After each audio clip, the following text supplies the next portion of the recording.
The government of Mexico is really now the cartel. I mean, they try. There are many parts in the government that are trying to deal with it, but for the most part, it is run by the cartels. All local government, especially in those areas controlled by the cartels, run by the cartels. It's not just in Mexico now. It is actually in the United States. Our people are affected by it. This does not stop at the border. Corruption doesn't stop there. The murders don't. Funding this exercise because of our policy of a war on drugs is ludicrous. However, government tell you, right, you're an adult. You know what this is, and believe me, there are more dangerous substances, including what I have at dinner at night. You know, the 2 glasses of wine can be more dangerous. But more than that, it's the funding of those cartels. With, you know, I just don't believe in it. I believe that it has been a failed proposition. I would love to put the money that we spend or the money that we can collect in taxes into a variety of other issues, including some sort of treatment and public awareness. Look what we've done with cigarettes. Just cigarettes alone. You know, how much we've reduced consumption just by making it so socially undesirable. I'm all for that kind of thing. I am not for having the government do this. And beside that, I wanted kids out of... I don't like the idea of somebody pushing drugs at school. You know, why is it you never saw anybody in front of a school going, "Come here, little girl, do you want to buy a beer?" Because, of course, the risk-reward ratio is absolutely wrong. Why risk it? Why go to jail to sell somebody a beer when you can sell it perfectly legally and make a lot of money at it, you know? It's the same thing. Why push marijuana if I know I can go to jail where I can sell it legally over here? So anyway, a lot of reasons for that, and I did support it. But, so the issue becomes now, we're starting, there will be a big fight about immigration, big fight about guns, and the Republican Party, I think, and this is what I was going to talk about a little bit, I think is wrong to do what it apparently is getting ready to do, and that is perhaps cave in on this issue in the hopes that it will get Hispanic votes for the Republican Party. I wish that were true. Golly, do I wish that were true. I wish that is all it took, but it's not. And there's a lot of stuff on here. If you want to look into it, I will just tell you. Empirically, it's provable. They will not vote for Republicans. Hispanics vote for Democrats by about 65, 70%. For the same reason, other people vote for Democrats. It's jobs, health care, bigger government. That's what they vote for. It's not immigration. Immigration always falls out on the last. Anybody asking them, what matters to you? Immigration's like on the bottom of the list, if it's on the list at all.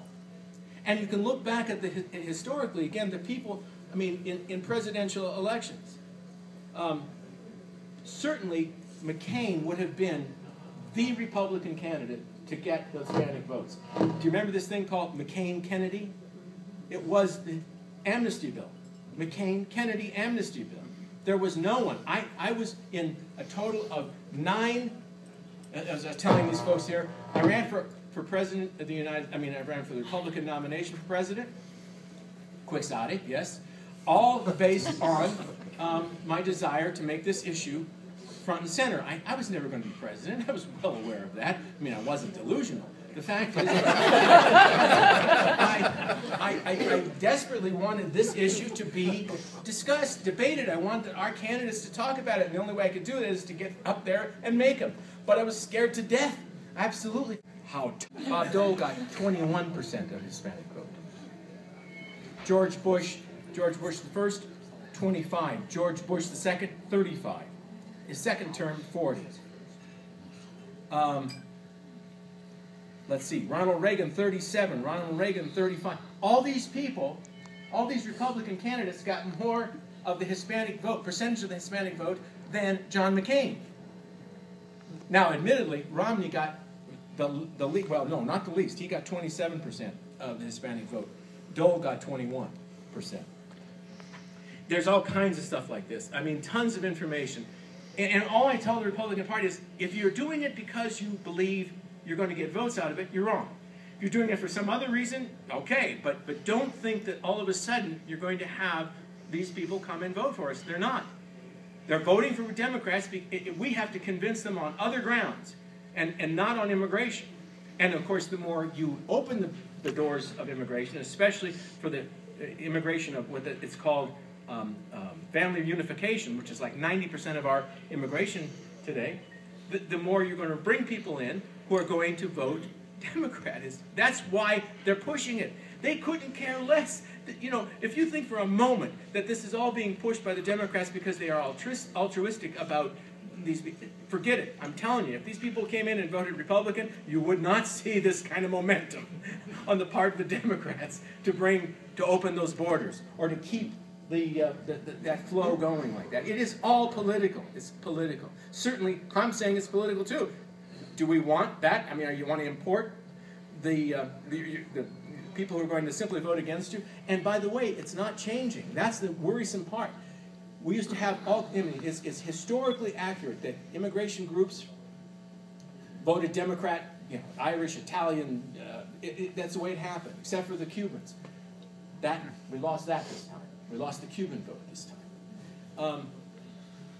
Something is happening. I attribute it to the fact that there is so little assimilation going on. You see, immigration is fine. We all have benefited by it. Certainly my grandparents, we all have. But immigration without assimilation is very problematic for America. And we are not seeing assimilation. It's not happening. Not to the extent that it needs to. And I don't just mean that to show you're assimilated, you vote Republican. It's not what I'm talking about at all. I'm talking about a willingness to do a couple of things. One is to adopt the language of the country to which you come.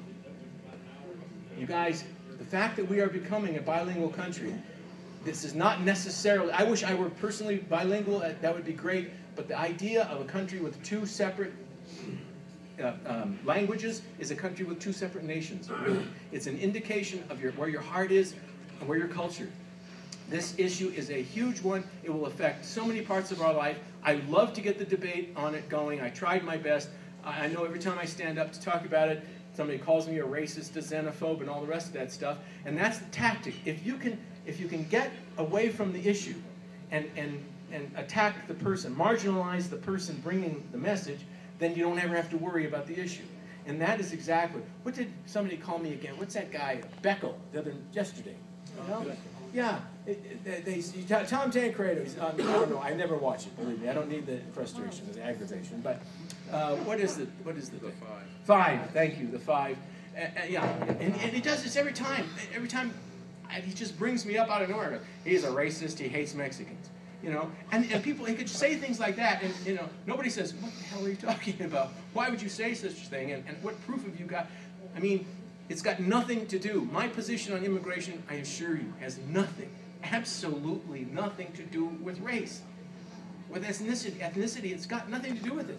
These are huge issues that we should talk about, and if we can't talk about it rationally, then we're sunk. And so my point was, when I saw this Colorado Compact be developed, where leaders of the party, you know, Senator Bennett and Ken Buck and John Suthers, who I understand was just here, they all signed on to this thing. It's a lot of mealy-mouthed words that are simply designed to encourage the idea of amnesty. Like I say, you want it, you think it's a good idea to reward people who have come here illegally, go ahead. You explain to me on this fairness, because that's the catchword now, fairness. You know, it's only fair that we should tax people who make X number more. They should pay more. Interesting.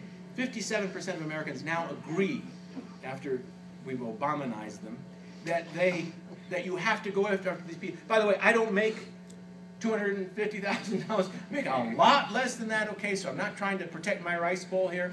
I'm just telling you the idea that somebody's making that money and we have to go get it. For what purpose? To reduce the deficit? Oh, no. Just to get it. Just to take it. Because they're making too much money. That's it. 57% agree with the fact that you should go get it. Only 19% of them believe it has anything to do with the deficit. They know. It doesn't, it won't, you know, you could confiscate the entire wealth of the population of this country down to the people making $250,000 or more. What does it run the government? 2 weeks? It's got nothing to do with that debt, but they don't care. It's only fair that we go after them. So fair. I'm all for fair. I want to know how fair it is. If you've come over here the right way, whether it's from Mexico or Haiti or London or I don't care where from, but you did it the right way and you spent all the time, all the money, all the brain damage to get into this country the right way from Canada. I don't know if you're here legally or not, but it's so easy to come across, you know. But, see, you told me to tell you something that nobody knew, so you told me something. She's from Canada. But I don't care where you came from. If you did it the right way, you tell me how fair it is then to tell everybody who came the wrong way that they get all the same goodies. What's fair about that? I've never understood this fairness aspect of this thing. So, anyway, that was my message. It was, you know, if you think you're Republican Party, if you think you're going to win because you do this, you're wrong. You're going to do it some other reason, go ahead. At any rate, thank you very much.